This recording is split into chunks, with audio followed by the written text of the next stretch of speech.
পুনরায় যদি এগুলো আমি কোনোদিন দেখি, আমি স্টেজ থেকে চলে যাবো, আমি আর উঠবো না। আজকে কথাগুলো বলার জন্য মাত্র অপেক্ষা করছি, বসে রয়েছি। এই ফোকাস করার কি দরকার? এটা কি মমতাজের মঞ্চ? এটা কি বাউল গানের মঞ্চ? এটা কি জারি যাত্রা খরচার মঞ্চ? কেন এইগুলো ইসলামী মঞ্চের ভিতরে আসবে? এটাই কিয়ামতের আলামত। দুনিয়াকে ধ্বংস আপনারা করছেন না, দুনিয়ার ধ্বংস আমরা করতেছি।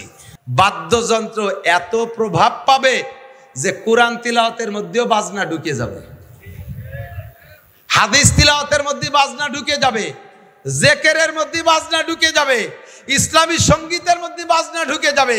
গান বাজনাকে এত প্রাধান্য দিবে যে মুসলমান কোনো একটা আনুষ্ঠানিকতা এই বাজনা ছাড়া হয় না।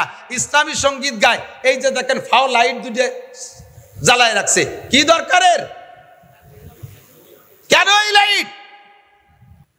এই ফোকাস করার কি দরকার? এটা কি মমতাজের মঞ্চ? এটা কি বাউল গানের মঞ্চ? এটা কি জারি যাত্রা খরচার মঞ্চ? কেন এইগুলো ইসলামী মঞ্চের ভিতরে আসবে? এটাই কিয়ামতের আলামত। দুনিয়াকে ধ্বংস আপনারা করছেন না, দুনিয়ার ধ্বংস আমরা করতেছি। পুনরায় যদি এগুলো আমি কোনোদিন দেখি, আমি স্টেজ থেকে চলে যাবো, আমি আর উঠবো না। আজকে কথাগুলো বলার জন্য মাত্র অপেক্ষা করছি, বসে রয়েছি। আমার খুবই খারাপ লাগে, সাহাবায়ে কিরাম ইসলামী সঙ্গীত গায় নাই, স্টেজে গান গায় নাই। আবু হানিফা, শাফি, আহমদ, মালিক গায় নাই। বুখারী, মুসলিম, তিরমিজি আলা গান গায় নাই। শামসুল হক ফরিদপুরি, মোহাম্মদুল্লাহ হাফেজি, সরমুনের ফজলুল করিম পীর সাহেব, কেউ গাওয়াদের ভিতরে গান গায় নাই। এই সমস্ত জায়গায় এগুলো কেন হতে হবে? একটুও ভালো লাগে না, একটুও ভালো লাগে না। এই করে আসল জিনিসের স্বাদ নষ্ট করে ফেলাইছে, এই করে আসলের স্বাদ নষ্ট করে ফেলাইছে।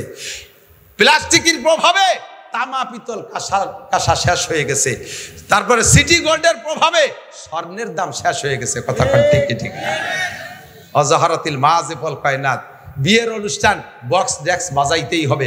মুসলমান এই মাদারীপুর এলাকায় মানুষ প্রত্যেক ঘরে ঘরে মোটা মোটা বিদেশে, ছেলেরা বিদেশে থেকে টাকা পাঠায়, সেই টাকা দিয়ে বাড়ি আসার পরে তার আবার বিয়ের অনুষ্ঠান। কয়েকদিন পর্যন্ত বক্স ডেক্স বাজাও। যেই বিয়ের ভিতরে বাজনা, গান বাজনা, ড্যান্স করা হবে, ওই বিয়ের ভিতরে খোদার বরকত নাই, আল্লাহর বরকত নাই। ওই বিয়ের ভিতরে অসুবিধা আছে। তুই বউ দিয়ে বাড়ি চলে যাবি, আল্লাহ বাসালি তোর বউ চিল্লেই চলে যাবে, 3-4 চিল্লে আড়াই তবে খুঁজি ও বুঝ পাবি না কোনো জায়গা। কারণ ওই বিয়ের ভিতরে আকাম করেছি। আড়াই না, কতক্ষণ আড়াই না, ইডা তালাশ করে দিতে যাবে। আমি কোয়ার দরকার কই দিয়ে গেলাম। শেষে আমার কত ফোন দেয়, আরে এই এলাকার মনে হয় 50টা ছেলের ইটালির নাম্বার আমার কাছে, ফিরাই ফোন দেয় আমার সাথে, বহুত পীড়িত আমার কাছে সাথে। আমার মাদ্রাসায় টাকা দেয়, মাঝে মাঝে প্যান প্যানে গেছে, হুজুর হুজুর একে কান্দিস কে, হুজুর বিয়ে হয়ে থুয়েছি, আমার বউকে আমার দুলোভাই নিয়ে গেছে। সাড়ে শয়তান কোথাকার। এই আকামের ভিতরে পড়ে যাওয়া, বিপদের মধ্যে পড়ে যাওয়া যদি ওই আকাম করো। আমরা এলাকায় যুবকরা, আমি যুব সংগঠন চাই, যুবকদের একটা কমিটি গঠন হতে হবে। আমাদের এই এলাকায় বিয়ে, মুসলমানি, বউ ভাত, কোন মুসলিম অনুষ্ঠানে আমরা বক্স ডেক্স মাইক বাজাবো? অন্তর থেকে বলেন বাজাবো। এর প্রতিহত করার জন্য কারা কারা প্রস্তুত আছেন?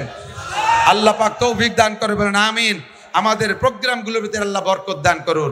এরপরে অসুরি বাতিল খুমুর 14 নম্বরেই কিয়ামতের আলামতের 14 নম্বর হলো মদ, গাঁজা, ইয়াবা, ফেনসিডিল অ্যাভেলেবেল হয়ে যাবে। আগে পলায় পলায় পাট বাগানের মধ্যে কিনা বেচা হতো, এখন সাধারণ দোকানেও চলে আইছে, বাড়ি বাড়ি কিনা বেচা হয়। এ চলছে কি চলছে না কথা বলেন? মদ, গাঁজা, ইয়াবা, ফেনসিডিল, হুজুর বলেন এই মাদক চলবে খুব বেশি। 15 নম্বর হলো ওয়ালা আনা আকিরু হাজিল উম্মতে আউয়ালাহা। আর এই শেষকালে কিছু কিছু পাঙ্কু, খেয়াল করে না, এটা আরো জরুরি, এদিক তাকান। একটু স্কুল কলেজে লেখাপড়া করে 2-4 চটি বই মুখস্থ করিয়া বা পড়িয়া আর চ্যানেলের 2-3 হুজুরির ওয়াজ শুনে বড় বড় আলেমদেরকে সমালোচনা করবে। আবু হানিফা কিচ্ছু জানতো না, বরঞ্চ আবু হানিফা মুশরিক ছিল। ইমাম শাফি, আহমদ, মালিক লেখাপড়া জানতো না। উরা কয় বাবাটা খেলে লেখাপড়া জানে, কোরআন শরীফটাও শুদ্ধ করে পড়তে পারে না। 2 চটি বই পড়িয়ে একেবারে বিশাল বড় আলেম হয়ে গেছে। ঘন ঘন কানে হাত দেয়, বুহির বর ছানা বান্ধে, টান টান করে আমিন কয়, পাউখান চেরাইয়ে ফাঁকা করে আর একজনের লাইথতি তালে থায় নামাজের মধ্যে। দেখছেন না এগুলো? দেখছেন না? এরা বড় বড় আলেমদেরকে সমালোচনা করে। সরমুনের পীর সাহেবের নামাজ হয় না, সদর সাহেবের নামাজ মারা গেছে, আহমদ শফি সাহেবেরও নামাজ হয় নেই, নামাজ খালি ওকে কয় বাপ বেটার হয়, লেখাপড়া উরাই জানে। এইগুলো সব কিয়ামতের আলামত। পারলি একটু সামনে আয়, খাতা কলম নিয়ে আয়, ক্লাসে একটু বয়, কোরআন বই একটু পড়াই দেই, হাদিস কোরআন কাকে কয় একটু বুঝোই ছাড়িয়ে দেই। ওই যে ছোটি বই পড়িস আর চ্যানেল হুজুরির ওয়াজ শুনিস, তো তোর চ্যানেল হুজুর আজও পাঞ্জাবি পরা শেখে নাই, কতক্ষণ ঠিক ঠিক না? তোর চ্যানেল হুজুর আজও সুন্নতি পোশাক পরা শেখে নাই, উত্তর জিব্বে গলায় ঝুলোই দিয়ে ইসলামী বক্তব্য দেয়, তার বয়ান শোনা হারাম। ফতোয়ার কিতাবে খুঁজে দেখেন, উলামায়ে কেরাম বলবে তার বয়ান শোনা জায়েজ নাই। যে সুন্নতের নিজে পাবন্দি করে না সে সুন্নতের বয়ান করবে। যে কোরআন শরীফ শুদ্ধ করে পড়তে পারে না তার কোরআন শরীফ তর্জমা করা, তফসির করা জায়েজ নাই। ও দোস্ত, এগুলো সব কিয়ামতের আলামত। যখন এইগুলো শুরু হবে তখন হুজুর বলেন গরম বাতাস আসবে, ভূমিকম্প হবে, গরম বাতাস। এবছর কি পরিমাণ গরম গেছে, সব কিয়ামতের পূর্বাভাস। ভূমিকম্প হবে, ভূধস হবে, অগ্নিবৃষ্টি হবে, অনাবৃষ্টি হবে, অতিবৃষ্টি হবে, জলোচ্ছ্বাস হবে, একের পর এক আসবে। তসবির সুতো কেটে দিলে দানাগুলো যেমন টপ টপ করে পড়ে, ক্ষুধার গজব ওইভাবে আসতে তালে থাকবে, একটাও বাকি নাই। আমরা অন্যায়গুলো নিয়মিত করতেছি আর খোদার গজবের ধারাবাহিকভাবে আসতেছে। কথা বলুন ঠিক কি ঠিক না? যদি দুনিয়াকে আরো লম্বা হায়াতে বাঁচায় রাখতে চান তাহলে আল্লাহর কাছে দোয়া করি, আল্লাহ তাআলা যেন আমাদেরকে এই সকল অন্যায় থেকে ফিরে থাকার তৌফিক দান করে। সবাই বলি আমিন। জেনারেল পড়াশোনা কেউ আখেরাতের উদ্দেশ্যে করে না। খেয়ালে দিক, কেউ কে বলতে পারবেন? আল্লাহর নবী বলেছেন যে ব্যক্তি ম্যাট্রিক পাস করবে ওই ব্যক্তির কবর আযাব মাপ। কেউ কি ম্যাট্রিক পাস করে কবর আযাব মাপ পাওয়ার আশায়? আইএ পাস করলি ডান হাতে আমল নামা, কথা কয় না? বিএ পাস করলি বিদ্যুৎ গতিতে পুলসিরাত পার, এই আশায় বিএ পাস করে। এমএ পাস করলি ইয়াদখুলুল জান্নাতা বিগাইরি হিসাব, এমএ পাস করলি বিনা হিসাবে জান্নাতি, এই আশায় এমএ পাস করে। কি আশায় এগুলো পাস করে? ম্যাট্রিক পাস করলে গার্মেন্টসে চাকরি হবে, আইএ পাস করলে পুলিশি হবে, বিএ পাস করলে আর্মিতে হবে, এমএ পাস করলে আর একটু ভালো হবে, বিসিএস পাস করলে সরকারি কোনো অফিস আদালতে ভালো চাকরি হবে, ইত্যাদি ইত্যাদি। এই আশায় জেনারেল পড়াশোনা করে। কথা বলুন ঠিক ঠিক না? ডাক্তারি পড়ে দুনিয়ার আশায়, ইঞ্জিনিয়ারিং পড়ে দুনিয়ার আশায়, যত যা পড়ে সব দুনিয়ার আশায়। জেনারেল পড়াশোনা কেউ আখিরাতের আশায় পড়ে? এই দুনিয়ার পড়াকে আপনি ইবাদতে পরিণত করে নিতে পারেন। এর সাথে ছোট্ট একটু নিয়তকে আপনি সঠিক করে নেন। আল্লাহ তাআলা যদি আমাকে জেনারেল উচ্চ শিক্ষায় শিক্ষিত করে, আমি যদি সরকারি একজন অফিসার হতে পারি, তাহলে সারা দেশ তো ঘুষে ভরে গেছে, আমার অফিসটাকে আমি ঘুষমুক্ত করব। যদি আমি অফিসার হতে না পারি, তাহলে জেনারেল পড়াশোনা না করি, তাহলে অফিসার হতে পারবো না। আর অফিসার না হইতে পারলে আমি অফিসের এই খেদমতটা করতে পারবো না। কাজেই আমি অফিসটাকে ঘুষমুক্ত করার উদ্দেশ্যেই আমি জেনারেল পড়াশোনা করি। আর এই উদ্দেশ্যে পড়াশোনা করে যদি সে অফিসের ভিতরে ঘুষমুক্ত অফিস গড়তে পারে, তাহলে সে যেদিন থেকে পড়া শুরু করছে, সরে আ থেকে নিয়ে ABCD থেকে নিয়ে জীবনে জেনারেল পড়ার জন্য যতগুলো অক্ষর পড়বে, হরফ পড়বে, প্রত্যেকটা হরফে হরফে আল্লাহ তাআলা একটা করে নেকি দান করবেন। কাজটা সম্পূর্ণ দুনিয়ার পিছনে নিয়ত ভালো থাকার কারণে সারা জিন্দেগির পড়াশোনা ইবাদতে পরিণত। যদি নিয়ত করে আমি ভালো ইংলিশম্যান হতে পারলে আমি ইংল্যান্ড যাব, আমেরিকা যাব, ফ্রান্স যাব, ইটালি যাব, অস্ট্রেলিয়া যাব, বহির্বিশ্বে গিয়ে ইংরেজদেরকে আমি ইংলিশ ভাষায় কলেমার দাওয়াত দেব, তবলিগের কাজ করব, এজন্যই আমি ইংরেজি পড়াশোনা করতেছি, এমন নিয়ত করে যদি সারা জীবন ভরে ইংরেজি পড়ে, সারা জীবনের সমস্ত ইংরেজি পড়া তার ইবাদতে পরিণত হয়ে যাবে। ব্যবসা বাণিজ্য করে এই উদ্দেশ্যে আমি হালালভাবে ব্যবসা করব।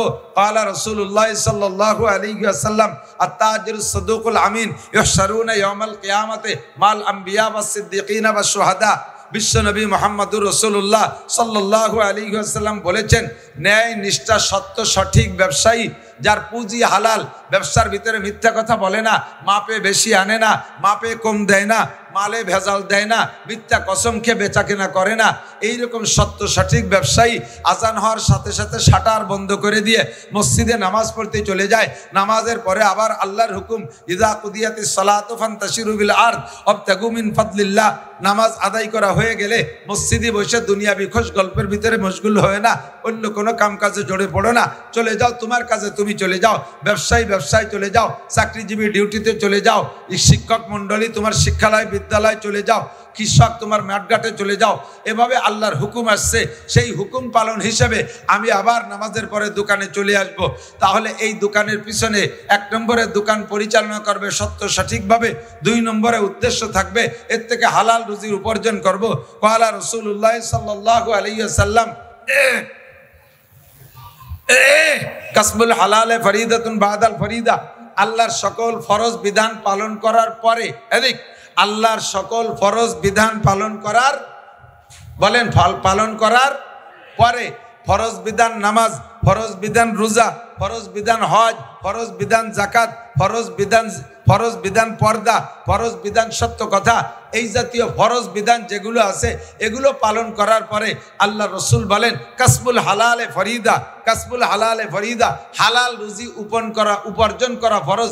আমি সেই উদ্দেশ্যে আসছি দোকানে ব্যবসা বাণিজ্য করব। আল্লাহ নবী বলেন এই জাতীয় ব্যবসায়ী যারা আছে তাদেরকে কিয়ামতের ময়দানে আল্লাহ পাক নবীদের সাথে, শহীদদের সাথে, সিদ্দিকিনদের সাথে, নবীদের সাথে, বলেন কাদের সাথে? শহীদদের সাথে, সিদ্দিকিন, আবু বকর সিদ্দিকের মতো সিদ্দিকিনদের সাথে বিনা হিসাবে আল্লাহ তাআলা জান্নাতে পাঠিয়ে দিবেন। ব্যবসাটা আমি মনে করি সম্পূর্ণ দুনিয়া। এই দুনিয়াটাকে আপনি ইবাদতে পরিণত করতে পারেন, আখিরাত বানাইতে পারেন, তার সাথে যদি নিয়তটা খালেস রাখেন। আমি দান করব, টাকা পাবো কোথায়? ব্যবসার মাধ্যমে মোটা ইনকাম হবে, আমি সময় মতো জাকাত দেব, আমি কুরবানি করব, আমি হজ করব, গরিবরা আসবে, মিসকিনরা আসবে, মাদ্রাসার মাহফিলের কালেকশন হবে, ওই দিন আমি মোটা মোটা দান করব, এই আশা আমি ব্যবসা বাণিজ্য করে বড় হচ্ছি। তাহলে আপনার সারা জিন্দেগির ব্যবসা সম্পূর্ণ ইবাদত হবে, আর নবী আর শহীদদের সাথে, সিদ্দিকিনদের সাথে জান্নাতি হবে। একে বলে কাম মিন আমালিন ইতাসাওয়ারু বিসূরাতিন আমালিদ দুনিয়া সুম্মা ইয়াসিরু মিন আমালিল আখিরা। পুকুর খনন করেছেন দুনিয়ার প্রয়োজন মেটানোর জন্য, নিয়ত থাকবে এর ভিতরে মাছ ছাড়বো, আর এর ভিতরে যে ভালো পানি হবে শুধু আমি একা ব্যবহার করব না, আমার এলাকার প্রতিবেশী সকলে তো পুকুর খনন করতে পারে না, যারা গরিব মানুষ পুকুর খনন করতে পারে না, আমার পুকুর থেকে পানি নিয়ে তারা পানি ব্যবহার করবে। আমি সুন্দর একটা টিউবওয়েল দেব, এটা নিছক দুনিয়ার প্রয়োজনের জন্যে, দুনিয়ার প্রয়োজনের জন্য টিউবওয়েল, আমার এই টিউবওয়েলে ভালো পানি হবে, আমিও ব্যবহার করব, আশপাশের মানুষকে ব্যবহার করার অনুমতি দেব, সুযোগ দেব। তাহলে এই দুনিয়ার সব কাজগুলো আপনার জন্য সদকা হিসেবে আল্লাহ পাক লিখে দিবেন, সদকার খাতায় লেখা হয়ে যাবে। পুকুরে যত পানি মানুষে খাবে, নিয়ে যাবে, পানি ব্যবহার করবে, সব আপনার আমল নামায় দান আর সদকা হিসেবে লেখা হয়ে যাবে। যেদিন মাছ ধরবো পুকুর থেকে, ঘের থেকে, সেদিন গরিবরা আসবে, তাদেরকে কিছু মাছ টাছ দিয়ে দেবো, মাদ্রাসায় কিছু মাছ দিয়ে দেবো, এতিমখানায় কিছু মাছ দিয়ে দেবো। এমন নিয়ত করে আপনি দুনিয়ার পুকুর খনন করবেন, আর এই পুকুরে মাছের চাষ করবেন, ঘের বেড়িতে মাছের চাষ করবেন, এই দুনিয়া সম্পূর্ণ আপনার ইবাদতে পরিণত হয়ে যাবে। পক্ষান্তরে নবী পাক বলেন ওয়াকাম মিন আমালিন ইউতাসাওয়ারু বিসূরাতিন আমালিল আখিরা সুম্মা ইয়াসিরু মিন আমালিদ দুনিয়া বিসুইন নিয়াহ। আবার দেখা দৃষ্টিতে অনেক কাজ আছে যেই কাজগুলো দেখতে একেবারে খালেস দিনের কাজ, এর মধ্যে কোনো ভেজাল নাই, 100% দিন মনে হবে, অথচ ওর পিছনে নিয়ত যদি খারাপ থাকে, দিনের এই কাজটা তোমার আখিরাতে 1 পয়সাও কাজে লাগবে না, এইটা সম্পূর্ণ দুনিয়ায় পরিণত হয়ে যাবে। যেমন তুমি মসজিদ বানাইছো, মসজিদের চাইতে দিনের আর বড় কোনো কাজ হতে পারে না। প্রাতিষ্ঠানিকভাবে সবচাইতে ভালো কাজ হলো মসজিদ বানানো। কথা বলেন ঠিক ঠিক না? মসজিদ হলো কার ঘর? আরো জোরে, আল্লাহর ঘর। আল্লাহর ঘর বানাই দিলে নবী পাক বলেন মান বানা মসজিদাল্লাহ বানাল্লাহু লাহু বাইতান ফিল জান্নাহ। যে ব্যক্তি আল্লাহর ঘর মসজিদ নির্মাণ করে, আল্লাহ তাআলা তাকে জান্নাতের মধ্যে একটা বালাখানা বানাইয়া দেয়। ইন্নামা ইয়ামুরু মাসাজিদাল্লাহি মান আমানা বিল্লাহ। আল্লাহ পাক বলেন যারা মসজিদ নির্মাণ করে, মসজিদ আবাদ করে, মসজিদের সাথে যাতায়াত করে, মসজিদের খেদমত করে, ফ্যানটা নাই লাগাইয়া দেয়, কয়েল প্রয়োজন লাগাইয়া দেয়, মোমবাতি নাই লাগাইয়া দেয়, লাইটটা কেটে গেছে কিনে দেয়, মসজিদে মাদুর নাই কিনে দেয়, মসজিদের ইট খসে গেছে সেটুকু সংস্করণ করে দেয়, ফ্লোরটা ভেঙে গেছে ঠিক করে দেয়। এক কথায় মসজিদের সাথে খেদমতে যারা লোক লেগে থাকে, আল্লাহ পাক বলেন আমি তাদেরকে মোমেন ভুলে ঘোষণা দিলাম। আর যারা আল্লাহ পাক যাদেরকে মোমেন বলেছেন, আল্লাহ তাদের সম্পর্কে বলেন কদ আফলাহাল মুমিনুন। মোমেনরা সকলে সফল, মোমেনরা সকলে সফল। এই সফলতার প্রতিদান দিবেন আল্লাহ পাক ফিরদাউসি নুজুলা। সমস্ত মোমেনদেরকে জান্নাতুল ফিরদাউসে বসাইয়া আল্লাহ পাক নিজ হাতে 500 বছর পর্যন্ত মেহমানদারি করাবে। কাজেই মসজিদ বানানো অনেক বড় কাজ, কথা বলুন ঠিক কি ঠিক না? ইবাদতের ভিতরে প্রথম কাতারের, নফল ইবাদতের ভিতরে প্রথম কাতারের মসজিদ। এই মসজিদটা বানাইয়া যদি তার গায়ে নেম প্লেট লিখে দেন, অমকের বেটা অমক এত সালে এত টাকা ব্যয়ে মসজিদ নির্মাণ করেছে, এত সুন্দর একটা কাজ। আপনার বানানো মসজিদের থেকে মসজিদে নামাজ পড়া লক্ষ লক্ষ মানুষ কিয়ামত পর্যন্ত জান্নাতি হবে। আল্লাহর কসম, আপনি নেম প্লেটটা লাগানোর কারণে আপনি একটা নেকিও মসজিদের থেকে পাবেন না, একটা নেকিও আপনি মসজিদের থেকে পাবেন না। মসজিদ বানাইয়া এরপরে সভাপতি হওয়ার জন্য পাল্লা, আরে মসজিদ দিছি বানাইছি আমি, টাকা বেশি দেওয়া আমার, কাজে এর সভাপতি আমরা হব, বংশানুক্রমে আমার বংশেই সভাপতি আর সেক্রেটারি চলতে থাকবে। এই মসজিদে নামাজ পড়ে আর বেটারা ভেসতে যাবে, তোমরা কয় বা বেটা কিছুই বাবা না, কতক্ষণ না কা দেখতে 100% আখিরাতের কাজ, অথচ এর ভিতরে আখিরাতের কিচ্ছু নাই, সম্পূর্ণ দুনিয়া। এটা আপনি করেছেন শিরিক ফিল ইবাদত, অথচ আল্লাহ পাক রব্বুল আলামিন বলেন ইবাদত করবা তো ইবাদতের মধ্যে শিরিক করবা না, ওয়ালা ইউশরিক বিইবাদাতি রাব্বিহি আহাদা। প্রত্যেকটা ইবাদত হবে একমাত্র কার জন্য? আরে ভাই বলেন কার জন্য? নামাজ কার জন্য? রোজা কার জন্য? মসজিদ কার জন্য? আজকের দান করছেন কার জন্য? 2000 ইট দিয়েছি, 5000 ইট দিয়েছি, হুজুর ফাঁকের নাম কত ভুলে গেছে, 100টে অনেক কয়জন কইছে, ওনার নামটা কই নাই। ওই পাশে যে মোহতান সাহেবের গলা চিপে ধরছে, ফিরে আবার যায় দেশি তোর ইট দিয়ে হয় মাথা ফাটা ফেলাই দেবো। বেটারা 2000 দেয়, তাকে নামে মার হবা, আর আমি 5000 দিচ্ছি, আমার নামে মার হবা নাই। আল্লাহকে ওরে মার থবা, একটা নেকিও পাবা না। তুমি 5000 ইট দিয়েছো কি জন্য? তোমার নামটা এলান হবে, তোমার নামটা জোরে সোরে মার হবার সাথে বলা হবে। এ জায়গা মসজিদে ইট দিয়েও তুমি নেকি পাবা না। এর নাম শিরিক ফিল ইবাদত। কাজ করে সেখান থেকে মানুষের কাছ থেকে প্রশংসার লোভ করা, ভালো কাজ করে ধর্মের কাজ করে মানুষের কাছে প্রশংসার লোভ করা, এর নাম হলো শিরিক ফিল ইবাদত। চাচা আপনি তো আগে নামাজ পড়তেন না, এখন যে ভালোই নামাজ পড়েন। আর কত কালে নামাজ না পড়ে উপায় আছে, বাড়ি বিটি গে জ্বালায়, টিকার কায়দা নাই, সেই বাড়ি থারি কায়দা নাই, মসজিদ না আইছে উপায় নাই, এই জন্যই দায় ঠেয়ে মসজিদ দিয়েছে। এই হলো ইবাদত।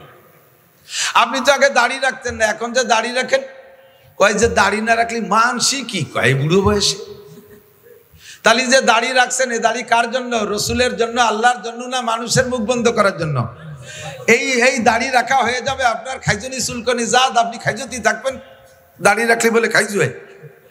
তে দাড়ি রাখার খাইজনি চুলকনি আপনি খাইজবেন চুলকবেন, অথচ নেকি পাবেন না। কারণ এই দাড়ি আপনি আল্লাহ আল্লাহ রসুলের জন্য রাখেন নাই, সুন্নতের মহাব্বতে রাখেন নাই, এটা রাখছেন মানসি কি কবে সেই কথা ঠেকানোর জন্য। আব্বা মারা গেলে 5টা গরু জবাই দিয়ে 5000 মানুষকে খাওয়াই দেয়া, এ কাজটা গুনাহ না নেকি? 5টা গরু জবাই দিয়ে খাওয়াই দিলি গুনাহ। আমার আব্বা মারা গেছে, আমার তৌফিক আছে, আমি 5 লাখ টাকা দিয়ে 5টা গরু কিনে জবাই দিয়ে মানুষকে খাওয়াই দেবো, এটা গুনার কেস? এটা তো 100% নেকি, কোনো গুনাহ নাই, সাবধান। তবে 4 দিনের দিন করতে হবে, আর 10 দিনের দিন করতে হবে, আর 40 দিনের দিন করতে হবে, আর বাপের মৃত্যু বার্ষিকী টার্গেট করে সেই দিন করতে হবে, এইটা গুনাহ। আপনি এনি টাইম এভরিডে যে কোনো দিন আপনি করে দিতে পারেন, মানুষকে খাওয়াইলে নেকি হয়। আর হযরত উসমান রাদিয়াল্লাহু তাআলা আনহু বলেন, হুব্বিবা ইলাইয়া মিনাদ দুনিয়া সালাস, দুনিয়ার 3টে জিনিস আমার ভালো লাগে। উসমান বলেন 3টে জিনিস আমার ভালো লাগে। 1 নম্বরে ইতআমুল জিয়ান, ক্ষুধার্তকে খানা খাওয়াইতে আমার ভালো লাগে, ক্ষুধার্তকে খানা খাওয়াইতে ভালো লাগে।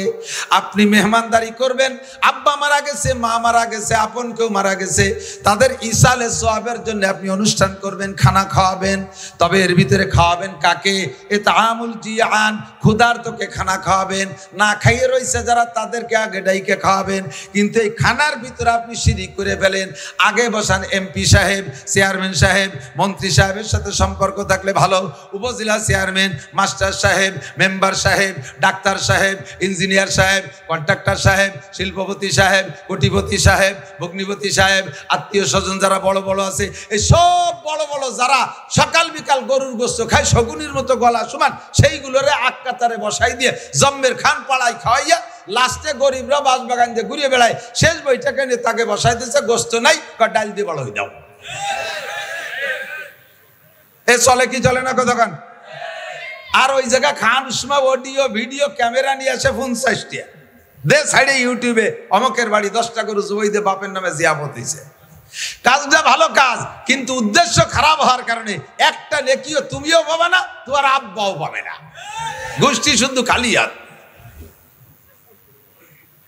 ওয়ালা ইউশরিক বিইবাদাতি রাব্বিহি আহাদা। প্রত্যেকটা ভালো কাজ করব একমাত্র কার জন্য? নামাজ পড়ি কার জন্য? রোজা রাখি আল্লাহর জন্য, জিকির করি আল্লাহর জন্য। কথা কন। হ্যাঁ মিয়া, চরমুনাই তো যাও, তুই জিকিরি মজলিসে যাইস? উনিও যাই, ঠিক যাই তো, প্রত্যেক মজলিসে যাই। তো কোনো সাড়া শব্দ শুনি না। একসাথে জিকির করে, তার ভিতরে সাড়া শব্দ শোনে না বলে মনে করে যে যায় না। আপনি যান, কে ওই যে জোরে জোরে যে শব্দটা শুনিস কার? জোরে জিকির যে শব্দ শুনিস কার? কলার জাড়ে। জোরে জোরে জিকির করে মাইকে ডাইকে ডাইকে বিটাকে শোনাও, ওই জিকির করার গলা ফাটানো পর্যন্ত শেষ। একটা জিকিরের একটা শব্দের তুমি নাকি পাবা না। জিকির হবে কার জন্য? শুদ্ধভাবে জিকির হবে লা ইলাহা ইল্লাল্লাহ, লা ইলাহা ইল্লাল্লাহ। জিকির যত গোপনে হবে আল্লাহর সাথে সম্পর্ক তত বেশি ভালো হবে। কতক্ষণ ঠিক ঠিক না? প্রত্যেকটা ইবাদত, যত নফল ইবাদত আছে সবগুলো গোপনে, যত ফরজ ইবাদত আছে সবগুলো ওপেনে। কাম মিন আমালিন ইউতাসাওয়ারু বিসূরাতিন আমালিদ দুনিয়া আমালিল আখিরা সুম্মা ইয়াসিরু মিন আমালিদ দুনিয়া বিসুইন নিয়াত। মাদ্রাসা করছি এর দ্বারা যদি আমার প্রশংসার লোভ হয়, মসজিদ করছি যদি প্রশংসার লোভ হয়, এই বয়ান বক্তৃতা করি এখানে যদি আমার প্রশংসার লোভ হয়, ওয়াজ করে নেমে যাওয়ার পরে আমার ভিতরে কামড় দেয়, আমি কান খাড়া রাখি, দেখি আজকের শ্রোতারা কি মন্তব্য কয়, কি কি আলোচনা করে। যদি শুনি যে আজকে ফাটাফাটি বয়ান হয়েছে, খুশিতে আইসে ঘরের মধ্যে কই যে তাই তো গলা ভাঙ্গা, এই জন্যই তো ভালোই কচি পারলাম না, তাতেই এরকম হয়েছে। একজনকে কয় তোর চেহারাটি দারুণ দেখা যাচ্ছে, কয় তাই 3 দিন নাই নিয়ে 3 দিন গোসল করি নে, তাতেই রম দেওয়া আছে। গোসল করলে কিরম হতো? গলা ভাঙ্গে গেছে তাই আজকে ফাটাই দিছে, আর যদি গলা ভালো থাকতো তাহলে কি দিতাম। এই 2 ঘন্টার বয়ানে আপনারা হিদায়াত পাবেন। ইউহদা বিহি ওয়া হুয়া লা ইয়াহতাদি। আমার বয়ানে হিদায়াত পেয়ে আপনারা জান্নাতে যাবেন, আমি বক্তা শূন্য হাতে জাহান্নামে চলে যাব। যদি কোনো আলেম তালবি আলিম মাদ্রাসার ছাত্ররা এই উদ্দেশ্যে পড়ে যে আল্লাহু আকবার, বর্তমান জামানায় উলামায়ে কিরামদের তো ভালো ইনকাম, ফার্স্ট ক্লাস ইনকাম হলো ওয়াজের ব্যবসা।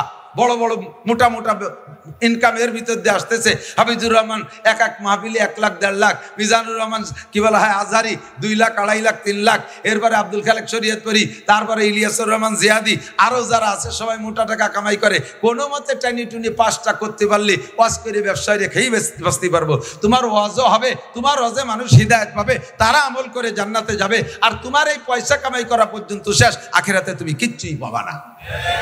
কাম মিন আমালি ইউতাসাওয়ারু বিসূরাতিন আমালিল আখিরা। দেখতে আখিরাতের কাজ, অথচ তার পিছনে নিয়ত খারাপ হওয়ার কারণে আমি আলেম হইতেছি, পীর হব, দেশের মানুষ আমার কাছে মুরিদ হবে। পীর ব্যবসাটা বড় সহজ ব্যবসা। আরে আমরা বক্তারা 2 ঘন্টা আমরা খাইতে এই কামাই করি, ফাঁকি দিয়ে টাকি ধরিয়ে নিয়ে যাই না। ভাই এই ফ্যান চলতেছে উপরে, তারপরে ঘামিয়ে যাচ্ছি। 2 ঘন্টা ঘাটে মিটে গলা ফাটাইয়ে তারপরে কয়টা টাকা দেয়। আর পীরগে ব্যবসা কি কায়দা, সহজে বইছে থায়ে জায়গায় বইছে, মুরিদরা মুসাফা করিয়ে বস্তা করিয়ে ডেলি দিয়ে চলে যায়। আমি যদি হুজুর হতে পারি, বড় পীর হব, পীরও হবা, হুজুরও হবা। তোমার কাছ থেকে মানুষে মুরিদ হইয়া আমল করে তারা জান্নাতে যাবে। তোমার ওই হাদি একা পর্যন্ত শেষ, তুমি এর দ্বারা আখিরাতে কিচ্ছুই পাবা না। কথা বলেন ঠিক ঠিক না? কাম মিন আমালিন ইউতাসাওয়ারু বিসূরাতিন আমালিল আখিরা সুম্মা ইয়াসিরু মিন আমালিদ দুনিয়া বিসুইন নিয়াত। এই জন্য নবী পাক হাদিস বলেন, আর বুখারী শরীফের একেবারে প্রথম হাদিস, ইন্নামাল আমালু বিন্নিয়াত। প্রত্যেকটা কাজ নির্ভর করে নিয়তের উপরে। আল্লাহ তাআলা আমাদের আজকের মাহফিলের ভিতরেও নিয়তটা সহি করার তৌফিক দান করে, বলেন আমিন। বেশি কথা বলবো না, বেশি কথা বলবো না, যে কটা বলবো সে কটা মনে রাখার চেষ্টা করবেন। কিছু পুরনো আজ নিয়ে আসছি, কারণ সময় সাপেক্ষে। কোরআন হাদিস তো আল্লাহ পাক আল্লাহ রসুল এমনভাবে সাজাইছে যা 1500 বছর আগেও চলতো, আর 1,00,000 বছর পরেও যদি দুনিয়া থাকে তাহলে একইভাবে কোরআন হাদিস প্রযোজ্য হবে। কথা বলুন ঠিক ঠিক না? চলবে কি চলবে না? তো এক এক সময় বলতাম, গতানুগতিকভাবে বলে গেছি। বর্তমান প্রেক্ষাপটে এসব কথাগুলো আমাদের সামনে, চোখের সামনে চলে আসছে। আজকে দুনিয়া আছে না নাই? বাংলাদেশ আছে না নাই? পৃথিবী আছে না নাই?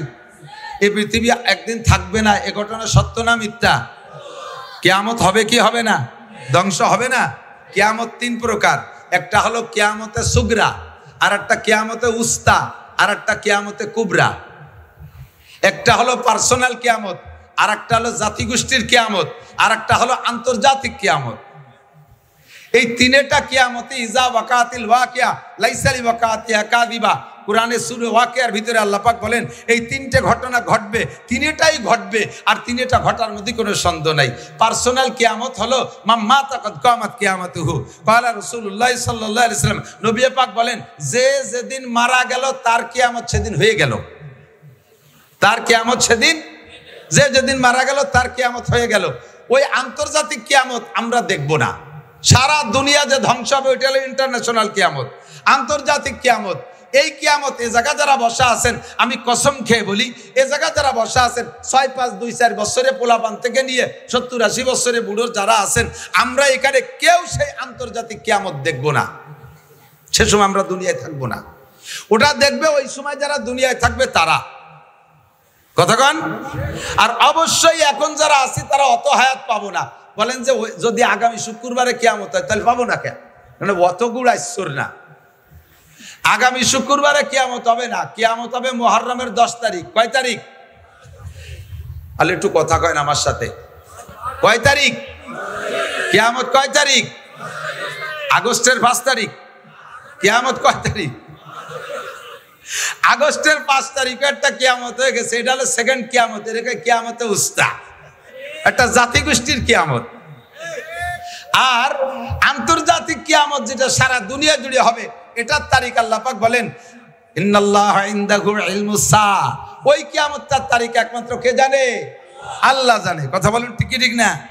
তো মুহররমের 10 তারিখে কিয়ামত হবে। কয় তারিখ? এবং সেদিন শুক্রবার হবে। 4-5 বছর আগে সম্ভবত, আমার মনে হয় 4-5 বছর আগে এইরকম হঠাৎ করে ডায়েরি খুলে দেখি আর 2 দিন পর শুক্রবার, তাও মুহররমের 10 তারিখ।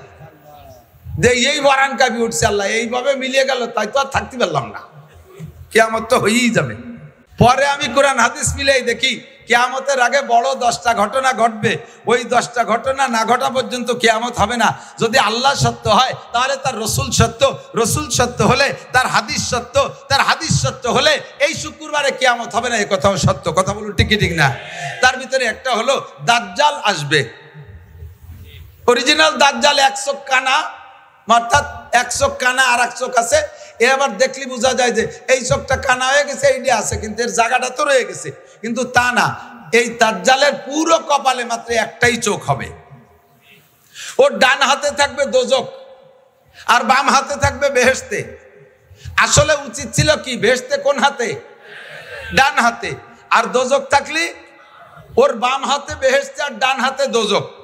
ওর কথা যে শুনবে তাকে লাখ লাখ কোটি কোটি টাকা দিয়ে দুনিয়া প্রতিষ্ঠিত করে দেবে, এর নাম হলো জান্নাত। তার কথা যে না শুনবে তাকে মেরে এপাশে ফেলাই দেবে। তার হাতে থেকে কেউ বাঁচতে পারবে না যদি কেউ তাকে মারার ইচ্ছা করে। তো এভাবে লক্ষ লক্ষ মানুষকে সে খোদাই দাবি করবে, কোটি কোটি মানুষকে সে বেঈমান করে ফেলবে। এই দাজ্জাল কি এখনো আসছে? অতএব আগামী শুক্রবারে কিয়ামত হবে না। ঈসা আলাইহিস সালাতু ওয়াস সালাম আবার আসবে, বিশ্বাস হয়? কথা কন? আসছে, কাজেই আগামী শুক্রবার কিয়ামত হবে না। ইয়াজুজ মাজুজ আসবে, সাদ্দে সেকেন্দারকে ভেদ করে তারা জিব্বে দিয়ে চাটতেছে, চাটতে চাটতে একেবারে রসুনির খুশার মতো অতটুক পাতলা থাকতে ফজর হয়ে যায়। এরপরে কয় যে যেটুক বাকি আছে কালকে 2 চাটাই দিয়ে বেরোয় যাবো। এই কে ফিরে আবার বাড়ি পিছনের দিক চলে যায়। পরের দিন এসে দেখে যে সেই দেওয়াল যেমন ছিল সেরকমই হয়ে গেছে। এভাবে তারা চাটতেই তালে আছে। হঠাৎ করে কিয়ামতের আগে একদিন তারা এইটুক আজকে না চাটিয়ে আর পিছনে যাবে না, একে চাটাই দিয়ে বের হয়ে এদারে চলে আসবে। লক্ষ লক্ষ কোটি কোটি দুনিয়ায় সভ্য মানুষের চাইতে ওদের সংখ্যা কয়েক গুণ বেশি হবে। মানুষের উপরে ডাকাতি, মারামারি, খুনোখুনি করবে, মানুষ ধরে খাওয়া পর্যন্ত শুরু করে দেবে। কয়েকদিন পর্যন্ত সারা দুনিয়া এভাবে অরাজকতা সৃষ্টি করার পরে আল্লাহর পক্ষ থেকে বিশাল একটা বৃষ্টি আসবে। ওই বৃষ্টিতে ওরা সব ধ্বংস হইয়া সাগরে ভেসে চলে যাবে। এ ঘটনা কি ঘটছে? অতএব আগামী শুক্রবারে কিয়ামত হবে না, ভয় নেই। দাব্বাতুল আরদ, একটা প্রাণী আসবে, তার 4টে পা আছে, আবার 2টে হাত আছে। প্রাণীটা এত বড়, সে মাটিতে বসলে 1.5 বিঘে জায়গা লাগবে। কতটুক আপনার সমান হবে না? মাটিতে বসলে 1.5 বিঘে জায়গা লাগবে। এত বড় প্রাণী। ডান হাতে থাকবে মুসা আলাইহিস সালামের লাঠি, বাম হাতে থাকবে সুলাইমান আলাইহিস সালামের আংটি। মাত্র 40 দিনের ভিতরে সারা পৃথিবীতে যত হাজার কোটি মানুষ থাকুক না কেন সমস্ত মানুষকে 2 ভাগ করে ফেলবে। সুলাইমান আলাইহিস সালামের আংটি দিয়ে মানুষের কপালে টাচ দেবে, ছোঁয়া দেবে। যদি লোকটা কাফের হয়, বেঈমান হয়, তার চেহারাটা একেবারে ব্ল্যাকবোর্ডের মতো কালো হয়ে যাবে। মুসা আলাইহিস সালামের লাঠি তার ডান হাতে, ওই লাঠি দিয়ে কপালে লিখবে কাফার, অর্থাৎ কাফের। আর যদি লোকটা ইমানদার হয়, আংটি দিয়ে ছোঁয়া দেওয়ার সাথে সাথে চেহারাটা উজ্জ্বল ফুটফুটে ফর্সা চাঁদের মতো হয়ে যাবে, কপালে লিখবে আনতা মোমেন, তুমি একজন ইমানদার, তুমি মোমেন। এভাবে 40 দিনের ভিতরে ওই একটা প্রাণীতে সমস্ত মানুষকে 2 ভাগ করে ফেলবে। এই ঘটনা কি ঘটছে? অতএব আগামী শুক্রবারে কিয়ামত হবে না। এরপরে পরপর লাগাতার 3 রাত 3 দিন পর্যন্ত 72 ঘন্টা পর্যন্ত দুনিয়ায় সূর্য উঠবে না। 72 ঘন্টা দুনিয়ায় সূর্য উঠবে না, কোনো আলো থাকবে না, কারেন্ট জ্বলবে না, আলোবাতি জ্বালাইতে পারবে না, আগুনের বাতিও থাকবে না, সারাটা দুনিয়া অন্ধকার। এক তো সূর্য উঠছে না, দুনিয়ার কোনো বাতি নাই, তাহলে বোঝেন অন্ধকারটা কেমন হবে। আর ওদিকে সূর্য যখন উঠছে না, মানুষে তখন ভীত সন্ত্রস্ত হইয়া কান্নাকাটি শুরু করে দেবে, পাগল হয়ে যাবে, পায়খানা করে কাজ শুরু করবে, পানি খুঁজে পাবে না, বিশাল একটা মিনি কিয়ামতের একটা পরিবেশ হয়ে যাবে। এই কান্নাকাটি করতে করতে করতে করতে পশ্চিম আকাশ থেকে সূর্য উঠবে। সূর্যটা এ পাশ থেকে উঠবে না, পশ্চিম আকাশ থেকে উঠবে। তবুও সূর্য যখন উঠছে, মনের ভিতরে কিছু একটা প্রশান্তি, যে আলো তো হলো। এরপরে এই সূর্যটা উঠতে উঠতে মাঝ আকাশে আসবে, আবার পশ্চিম আকাশে ডুবে যাবে। পরের দিন থেকে আবার নিয়মতান্ত্রিক সূর্য উঠবে। এই সূর্য যে ব্যাক হয়ে গেছে, ফিরে আসছে, এই ফিরে আসার পরে সমস্ত মানুষের ভিতরে চেতনা আসবে, আহা সর্বনাশ হয়ে গেছে। উলামায়ে কেরামের কাছ থেকে শুনতাম সূর্য পশ্চিম আকাশ থেকে উঠবে। হাদিসে আসছে আল্লাহর নবী বলেন, সূর্য একবার পশ্চিম আকাশ থেকে উঠে আসার পরে আবার যখন ডুবে যাবে, এরপরে মানুষের যতই বুঝুক, এই বুঝে কোনো কাজ হবে না। আর তওবা করলে তওবা কবুল হবে না, কাহারও ঈমান গ্রহণ করা হবে না। এরপরে আবার নিয়মতান্ত্রিকভাবে সূর্য উঠবে, পূর্ব আকাশ থেকে পশ্চিমে অস্তমিত হবে। বলা হয় এর প্রায় 120 বছর, তাও শিওর তারিখ না, প্রায় 120 বছর পরে ওই সূর্য উদয়ের ব্যাক সূর্যের পরে প্রায় 120 বছর পরে কিয়ামত হবে। ও দোস্তরের সময় এখনো বহুত আছে, বহু দেরি আছে। কাজেই আগামী শুক্রবার কিয়ামত নিয়ে কোনো টেনশন করি না। তবে কিয়ামত 3টা, একটা হলো ব্যক্তিগত কিয়ামত, এইটা যে কোনো সময় ঘটে যেতে পারে। কথা বলেন, পারে কি পারে না? এখান থেকে বাড়ি যাইতেও পারেন, নাও পারেন। ফজরের রক্ত পাইতেও পারেন, নাও পাইতে পারেন। আপনি চিন্তা করছেন আগামী রমজান মাসে চিল্লাই যাব, আরে ততদিন হায়াত আপনি পাইতেও পারেন, নাও পাইতে পারেন। যে ব্যক্তি যখন মারা গেল তার কিয়ামত তখন হয়ে গেল। আর একটা হলো মাঝারি কিয়ামত, মধ্যম কিয়ামত, এর বলে কিয়ামতে উস্তা। এটা হলো কোন জাতি গোষ্ঠীকে তাদের আচরণে, তাদের অপরাধে, তাদের অন্যায়ের কারণে আল্লাহ পাক ওই জাতি গোষ্ঠীকে ধ্বংস করে দেয়। যেমন কওমে আদকে আল্লাহ তাআলা কিয়ামত দিয়েছেন, আদ কওম শেষ হয়ে গেছে, কওমে সামুদকে ধ্বংস করে দিয়েছে, তারা চলে গেছে। কওমে লুতকে আল্লাহ ধ্বংস করে দিয়েছে, তাদের কিয়ামত গোষ্ঠী শুদ্ধ হয়ে গেছে। এমন করে এখনো পর্যন্ত হতে পারে কোন জাতি গোষ্ঠীর আচরণে যদি আল্লাহ পাক অখুশি হয়ে যায়, ওই কওমকে আল্লাহ তাআলা ধ্বংস করে দেয়। একে বলে কিয়ামতে উস্তা। আর একটা হলো কিয়ামতে কুবরা, অর্থাৎ সারাটা দুনিয়া ধ্বংস হবে। আল্লাহ পাক বলেন, ইযা ওয়াকাতিল ওয়াকিয়া লাইসা লিওয়াকাতিহা কাযিবা, যেই ঘটনা ঘটবে ধ্বংস হবে, ওই ঘটনার মধ্যে কোনো সন্দেহ নাই। সেইটা কবে হবে সম্পর্কে সাহাবায়ে কেরাম জিজ্ঞেস করেছেন নবী পাকের কাছে। জিবরিল আলাইহিস সালাম আদম আলাইহিস সালাম থেকে নিয়ে কিয়ামতের সংবাদ দিয়ে আসতেছে। সব নবীরাই জিবরাইলের কাছে কিয়ামতের নির্দিষ্ট তারিখ চান, কিন্তু জিবরিল বলেন মা নাবি আলামা মিনাস সাইল, আমি তুমি জিজ্ঞাসাকারীর চাইতে এ বিষয়ে আমি অতটা বেশি ভালো জানি না। কিয়ামতের তারিখ আল্লাহ পাক আমাকে বলেন নাই।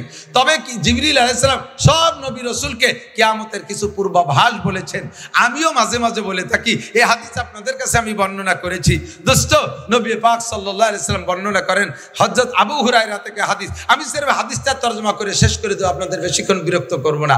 হুজুর বলেন, যুবক আমার দিক, বুড়োরা আমার দিক, আওয়ামী লীগরা এদিক তাকান, বিএনপিরাও এদিক তাকান, জামাত জাতীয় পার্টির সমন্বয় কেউ নাড়াচাড়া করবে না, খুব গেলবেন। যার ভিতরে দোষ আছে সে সেখান থেকে উঠে আসার চেষ্টা করতে হবে। যদি আমরা এই দোষগুলো থেকে উঠে আসতে পারি তাহলে দুনিয়ার হায়াত বেড়ে যাবে, দুনিয়ার হায়াত বেড়ে যাবে, দুনিয়াকে আল্লাহ তাআলা আরো লম্বা করে দেবে। আর যদি আমি আপনি এই দোষগুলো দোষী হয়ে যাই তাহলে আল্লাহ পাক দুনিয়ার হায়াতকে কমায় দেবে, দুনিয়াকে অতি তাড়াতাড়ি ধ্বংস করে দেবে। এই যে ঘটনাগুলো বলছি এগুলো টপ টপ টপ টপ করে কিছুদিনের ভিতরে তৈরি করে দিয়ে দুনিয়াকে আল্লাহ তাআলা ধ্বংস করে দেবে। আমি চাই না দুনিয়া ধ্বংস হোক তাড়াতাড়ি, আমি আরো অনেক দিন বেঁচে থাকতে চাই, আমি সুস্থ থাকতে চাই, আমি হালাল প্রশস্ত রুজি চাই, সম্মানের সাথে বেঁচে থাকতে চাই। কথা বলেন ঠিক কি ঠিক না? এই জন্য আমি দোয়ার সময় শিখিয়ে দেই, যখন দোয়া করবেন আল্লাহ আমারে হায়াত বাড়ায় দাও, শুধু হায়াত বাড়ায় দেওয়ার কথা বলবেন না, হায়াতের সাথে তিনটে জিনিস চাইবেন। আল্লাহ সুস্থতার সাথে, বলেন কিসের সাথে? ইজ্জতের সাথে, সম্মানের সাথে। 3 নম্বরে প্রশস্ত হালাল রিজিকের সাথে। এই তিনটে জিনিস আমার জীবনে অত্যন্ত গুরুত্বপূর্ণ। লম্বা হায়াত পাইছেন কিন্তু অসুস্থ, বারান্দায় পড়ে রয়েছেন 30 বছর, প্যারালাইসিসের রোগী, এই হায়াতের 5 পাইরও দাম আছে। বউ ছেলে মেয়ে সব বিরক্ত হয়ে যায়, ছেলেরা মাঝে মাঝে মাদ্রাসায় এসে 5-7 হাজার টাকা দিয়ে হুজুর একটা জালাল খতম করিয়ে দেন দি, আবার আমার আব্বা মোটে মরতিছে না, উজু হইও না বাইটু হইও না। ছেলে মেয়ে বিরক্ত হয়ে যায়, বুড়ি খালি কয় তোরা একটা জালালি খতম পড়াই দিতে পারিস রে, এই কাইসিয়ে পাই দিয়ে আগিয়ে মুইতে তো বিছেন পাটি সব নষ্ট হয়ে ফেলাই দিল, বুড়োর জ্বালায় রাত্রি ঘুমানোর কায়দা নাই। তাহলে এই 30 বছর হায়াতের 5 পাইরও দাম। সুস্থতার সাথে হায়াত চাই, সুস্থতা পাইছি কিন্তু এমন আকাম করছি যে রাস্তায় বেরোনোর কায়দা নাই, রাস্তায় যাওয়ার সাথে সাথে এই যে সেই মালেক মোল্লা, কেউ মালেক মোল্লা থাকলে তারে আবার খেবাই নিয়ে বেড়েন, আমি তো টুও কই,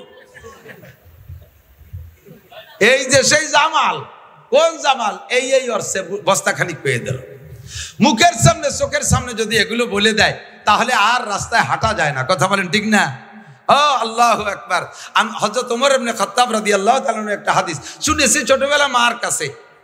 আমি ভাবতাম যে আমার মা মার বুদ্ধি দিয়ে বলে, মা বয়স বুদ্ধিমতী মহিলা, তাই তার জ্ঞান দিয়ে বলে। পরে হাদিস পড়তে গিয়ে দেখি আমার মা হযরত ওমর রাদিয়াল্লাহু তাআলা হাদিস বলেন। মা আমাকে আমি যখন একটু বড় হয়ে উঠছি, মা আমারে নসিহত করে, কয় বাবা এই যুবক আমার দিক তাকাও, রাতের বেলা এমন কাম করবা না যাতে দিনের বেলা মানুষের সামনে মুখ দেখাইতে লজ্জা হয়। ছোট্ট নসিহত মনে রাখবা, রাতের বেলা এমন কাম করবা না যাতে দিনের বেলা মানুষের সামনে মুখ দেখাইতে লজ্জা হয়। আবার দিনের বেলা এমন কাম করবা না যাতে রাতে তোমার ঘুমের ক্ষতি হয়, রাতে তোমার ঘুমের ক্ষতি হয়।